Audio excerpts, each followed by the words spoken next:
Hello everybody, Adrian Plass here, Yes, and Bridget. Hello. number 198 in Sounding the Shadows, and we still haven't landed. Never mind. And the extraordinary thing is that yet again we're at Good Friday. I mean, it doesn't really seem possible, does it? We've talked over the last 2 years about Good Friday and the effect that it has on us. And I don't know, how do you feel today? Well, I've been thinking about it, as you know, and I'm just thinking about the fact that we people who call ourselves Christians, we have a pattern in us that kind of destroys and sustains us over this period, and it's about this process or pattern, the process being devastation followed by a sort of puzzled despair, followed by kind of magical happy ever after, and that for the everyday life of almost all Christians is how it is, because things come up that look devastating things, and for a while you get very low down, Jesus no exception at all, and then suddenly, if you're him, you're in a garden, and we can find ourselves lifted, not always, but that pattern's very important. And this week, obviously, it's Good Friday, and that's for Jesus the first bit of that pattern where he's doing what he was told after asking if he could be let off, and then after that the rest happened. But today is the day to concentrate on him, I think, really. I think I feel a deeper sadness at the moment, really, on this particular Good Friday. I mean, as a child, I was always taken to church on Good Friday, and it was a 3-hour service. And my mother would always say, "We'll stay for as long as you can stay still." So it just became a sort of competition with my wriggling self to stay as still as I could. But I picked up the feeling that this was very solemn indeed. And I think that feeling that on one day of the year, something very solemn, very important, something that made my mother cry, something that everything was covered in black, something significant was happening even when I was a child. And I think my sadness is that I don't see it much around. Hot cross buns, which were only on Good Friday and therefore oddly special, are now chocolate or choc chip or filled with raspberry sauce or something, and they start in the shops, as we know, weeks and weeks before Easter. But to me, that sense, it's trying to get back into that sense of what an unusual, extraordinary day this was, and what a sad day it was. And I just think I feel sad for our world. I mean, it's such a mess at the moment, but just like Jesus wept over Jerusalem, I feel really seriously sad for the world that doesn't know that this is an extraordinary day, a saddest of sad days. It's interesting. I don't know what you do with sadness. I have a sort of strange relationship with sadness. I find sadness produces all sorts of creativity sometimes. Not despair or utter darkness, but a feeling that you want to push through and fight with sadness as not as a weapon, but as a pushing thing, to look for things that are genuinely positive, and not to create things that make you feel better for 2 minutes. Remember that verse? I can't remember whether we ever quoted it on here. Woodhouse quotes it. I think goes, "From sport to sport they hurry me to stifle my regret, and when they win a smile from me, they think that I forget." And that kind of reassurance or distraction is what we do with our grandson when he gets upset. But I yearn, something in me yearns, because of the sadness you've been describing, to see the world remembering what happened today as something historically deeply important in the world. And of course it's been moved away to the far distance for years. But I think there's some mileage. What do you mean, darling? It's been moved away to the far distance? I mean that you with the way you sing about it, the way you talk about it, the way you pray about it. I would say that for the vast number of people, they're not singing about it, praying about it, or doing anything about it. No, but I mean even those who do something about it is what I mean. That it gets a bit lost in the distance, and part of that I think is because we've lost the historic feel of it. That there's something that actually happened that changes the world, and I don't know. Yeah. I don't know quite what to feel about that. And I suppose it's difficult. You could say, but lots of people die in agony. Lots of people are wrongly accused of things. Lots of people are innocent. We've got it all over the world at the moment. We've got it in Ukraine. We've got it in Gaza. We've got it in so many places where people who don't deserve to die are, if you like, being crucified. So why is it so much more significant? Well, it depends if it's true, doesn't it? I mean, but that's a pretty crucial point. I can no longer work out for myself whether the faith or the belief I have is based on some kind of evidence, or whether, as I think I've said before, I've kind of leapfrogged over the problems because I have a relationship that feels, when it's happening, when I'm operating in it, feels so alive and so necessary that I can't deny it. And when I trace that back to the man called Jesus who preached for 3 years, and then to the disappointment of many people who followed him, was crucified, hung on a cross, and there's a verse in the Bible, isn't there, about two people who are very disappointed, and it says they were standing still looking sad, and that's the effect it has when hope goes, that you stand still, you don't move anymore, and you feel sad because nothing's really controlling things or taking authority. And the end of that story, of course, is the sudden appearance of Jesus as they break bread, which changes their life. Yeah, I suppose the avoidance of sadness, you were saying about distracting our grandson. We distract from sadness, which I think is why we want to leap over Good Friday when it comes to our Christianity. And I suppose you mentioned relationship. The only way you really can, without manufacturing it, have any sort of relationship with this Jesus on the cross is to allow him to be real, and to allow, as we've so often said, for him to be a man making a choice. You know, when he rode on that donkey into Jerusalem, in a way the choice was made, and he knew it. Yeah. He knew the news had gone ahead of him about the raising of Lazarus. He knew they were out to get him. He could have not gone to Jerusalem. And from everything that happened after that, he knew that he had already made the choice. You know, you've talked before about Daniel looking out of the window towards Jerusalem when he has to make a choice to bow down to Darius, isn't it, at the time? Right, yeah. Or go to the lions. Yeah. It's not that different a choice. Yeah. But then, I mean, sometimes you could argue that people have no choice. I mean, I was thinking about my mother, this mother I talked about, who took me to church on Good Friday and was a very stoic woman, but a strong Christian. And her choice was taken away, as many people's are, by terminal illness. That's correct.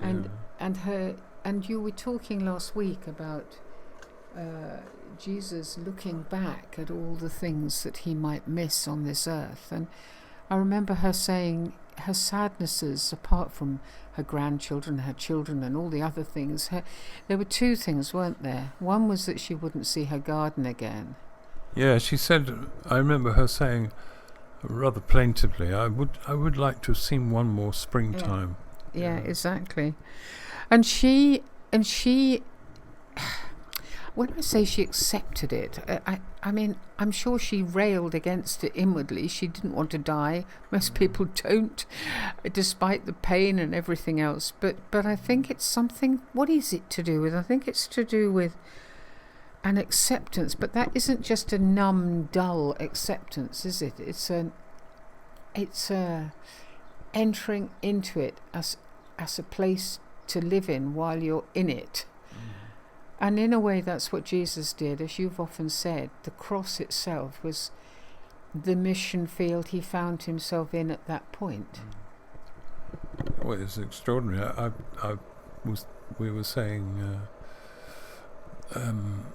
earlier today that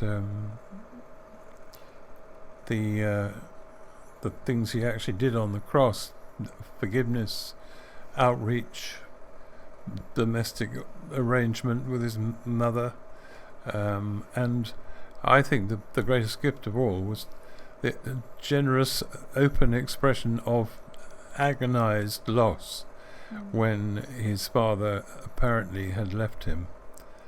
And oddly enough, I suppose won't seem odd to a lot of people, I think, who understand it, but that's more convincing to me almost than anything, that he was stoic throughout his life. He every single day was faced with problems, choices, and all those things, and suddenly, because it was real and it was true, he lost his father. And for many people who are listening to us now, that will be what's happened to them, that something has happened that makes them feel he's gone, and although he may have been there before, now they've gone. I think that's right. The cry, my God, why have you forsaken me?" is something that many people feel after they've prayed and prayed for something, and the opposite has happened, or nothing, nothing has happened at all. And it's all right, isn't it, to go to God and to scream that, "Where are you? Why are you not here at the moment?" Just as surely it was all right, because it wouldn't have been left in the Bible if it wasn't all right for Jesus to call out in Gethsemane, "I don't really want to do this. Right, is there any way that I could be relieved from it?" Yes, I'd have left that out, I think, if Exactly. I'd been a bit more sceptical and sort of wanted to make it more convincing. Make him a bit more of a hero. Yeah, well, we certainly you know, wouldn't have had not God backing out at the last minute. No, nor Jesus crawling around on the ground of Gethsemane in absolute agony and calling out, "I'd rather not do it." They're not, those aren't the words of a superhero. Well, it is brought starkly to our notice this week, because we had an email from somebody who we're very fond of, actually, although we've never met her. And it's a poem called excuse me, Gethsemane, which actually made both of us cry, didn't it? It did. It did. This is I somebody won't who try can't to move explain it, but it's somebody who at all. can't move physically at all.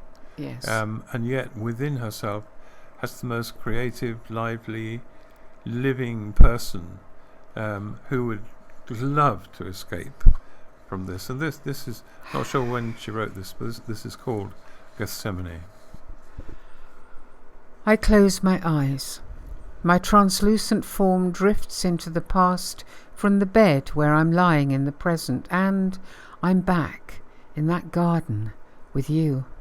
My ghost self glides into your body, occupying the same exact place in time and space as you. Kneeling here, we reside within each other. My heart cradles your heart, beating as one. We wait together, the rest of the world falling still, distant, alien, while we hold our breath and try to beat back the panic. If it is possible, may this cup be taken away from me.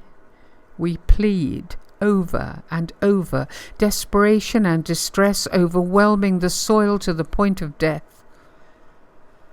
Then the horror of reality.